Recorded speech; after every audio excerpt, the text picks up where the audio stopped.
আসসালামু আলাইকুম রহমতুল্লাহ বরকাত। আশা করি সবাই ভালো, সুস্থ এবং নিরাপদে আছেন। Very quick one today. আপনারা জানেন যে আজকে বাংলাদেশে খুবই উত্তাল একটা পরিস্থিতি, নগর ভবন ঘেরাও করা হয়েছে। এই যে আপনার ইশরাক হোসেন ঢাকা দক্ষিণ সিটি কর্পোরেশনের মধ্যে, যিনি আপনার প্রতিদ্বন্দ্বিতা করেছিলেন আপনার আওয়ামী লীগের একজন প্রার্থীর বিরুদ্ধে, এবং উনি 2020 সালে এই রেজাল্টের বিরুদ্ধে উনি প্রথম আপনার মামলা করেন যে আপনার এই রেজাল্ট বাতিল করতে হবে এবং এই নির্বাচনকে বা ওই এলাকার বা ওই পৌরসভা নির্বাচনকে অবৈধ করে আপনার উনি একটা মামলা করেন যে ওই নির্বাচনী ফলকে আপনার বাতিল ঘোষণা করতে হবে। সো নির্বাচনী ফলকে বাতিল এবং ওই নির্বাচনকে অবৈধ ঘোষণা করে উনি প্রথমত একটা মামলা করে, বা ওই ওনার প্রথম আর্জি ছিল যে আপনার অবৈধ করে উনি মামলা করেছিলেন। সো ওই আর্জি থেকে উনি 5ই আগস্টের পরে যখন পট পরিবর্তন হলো, আপনার স্বৈরাচারী শেখ হাসিনা যখন বিদায় নিয়ে নিল, পট যখন পরিবর্তন হয়ে গেল, আপনার অনুকূল পরিবেশ যখন চলে আসলো, যখন ক্ষমতার গন্ধ পাওয়া শুরু করলো এই যে আপনার প্রিয় বিএনপি, হ্যাঁ, যারা 17 বছরে কোনো আন্দোলন করতে পারে নাই, পুলিশের বাঁশির শব্দ শুনলে যারা দৌড়ের উপরে ছিল, ওরা যখন 5 তারিখের পরে আন্দোলন দেখলো ওনাদের পক্ষে চলে আসতেছে, বা হয়তোবা নির্বাচন হবে বা নির্বাচন হলে হয়তোবা ক্ষমতা ওনাদের দিকে আসতে পারে ক্ষমতামুখী, তখন ওনারা কি করলো, ওই আপনার যে মামলা, এই যে ইশরাক সাহেব, আপনারা যাকে জনতার মেয়র হিসাবে চিনেন, হ্যাঁ, একদম ভালো ভদ্র জনতার মেয়র, উনি কি করলো, ওনার মামলার আর্জি পরিবর্তন করে দিল। উনি ওনার মামলার আর্জি পরিবর্তন করে উনি আর্জিতে দিয়ে দিল যে ওনাকে নির্বাচিত করে মেয়র ঘোষণা করতে হবে। হ্যাঁ, প্রথম কিন্তু ওনার আর্জি ছিল যে ওই ফলাফল বাতিল করতে হবে এবং নির্বাচনকে অবৈধ ঘোষণা করতে হবে। সেই অবস্থা থেকে উনি আর্জি পরিবর্তন করে ওনাকে মেয়র ঘোষণা করার জন্য উনি আর্জি করলো, এবং এই আর্জিটা পরিবর্তন হয়েছে 5ই আগস্টের পরবর্তী সময়ে। চিন্তা করেন বিষয়টা। এবং এটাও সম্ভব হয়েছে 5ই আগস্টের পরে বাংলাদেশে। এবং এই আপনার যে উনি মামলা করলো, এই মামলার বিরুদ্ধে কিন্তু আপনার বিবাদী ছিল নির্বাচন কমিশন। সো নির্বাচন কমিশন কিন্তু নিউলি ফর্মড হয়েছে 5 তারিখের পরে। আপনারা জানেন যে এই গণ অভ্যুত্থানের পরে কিন্তু নিউলি ফর্মড হয়েছে।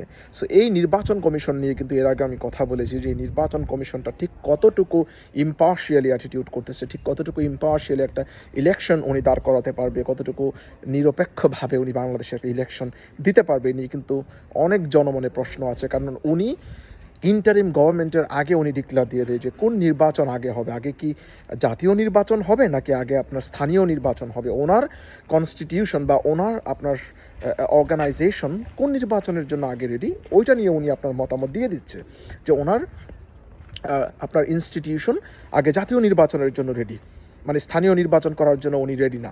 অথচ ওনাকে কিন্তু বলা হয় না যে কোন নির্বাচনটা আগে হবে। শুধু আপনার ইন্টারিম গভর্নমেন্ট থেকে বলা হয়েছে বা প্রধান উপদেষ্টা বলছে যে আপনার ডিসেম্বর থেকে জুনের মধ্যে একটা নির্বাচন হবে, বা জুনের মধ্যে জাতীয় নির্বাচন হবে।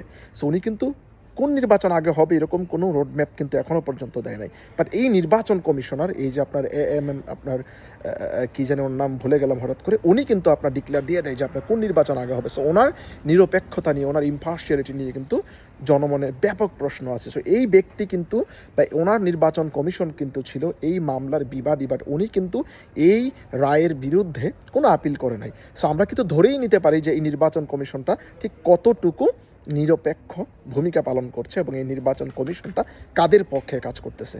সো এই আপনার ব্যাপারটা নিয়ে বর্তমানে আজকে বাংলাদেশের মধ্যে যা হচ্ছে খুবই লজ্জাজনক। একটা অবৈধ নির্বাচনের মধ্যে কিভাবে একজন মেয়র শুধু তার প্রার্থীতাকে বৈধতা দেওয়ার জন্য, তার নির্বাচনকে বৈধ আপনার প্রমাণ করার জন্য এমন একটা কেয়াস সৃষ্টি করতে পারে। নগর ভবনের মধ্যে উনি তালা মেরে ওনার লোকজন, বিএনপির যত আপনার ইউনিটের লোকজন আছে, উনি গোপনে সবাইকে আপনার খবর দিয়ে লোকজন নিয়ে এসে ওই জায়গার মধ্যে সন্ত্রাসী কায়দায়, এবং এই যে গণ অভ্যুত্থানের অন্যতম নেতৃত্ব দানকারী আসিফ মাহমুদ, যিনি আপনার ওই সেকশনের দায়িত্বে আছে, ওনার বিরুদ্ধে বিরুদ্ধচারণ করার জন্য ওনার আপনার ছবি ব্যবহার করে, ওনার পুষ্প পুত্রলীকে দাহ করে বিভিন্নভাবে ওনাকে অপমান অপদস্থ করে ওনার পরিবার নিয়ে গালাগালি পর্যন্ত করা হচ্ছে, ওনাকে বিভিন্নভাবে হুমকি দামকি দিয়ে, হ্যাঁ, বিভিন্ন কটূক্তি করে পর্যন্ত ওই জায়গার মধ্যে মিছিল মিটিং করা হচ্ছে।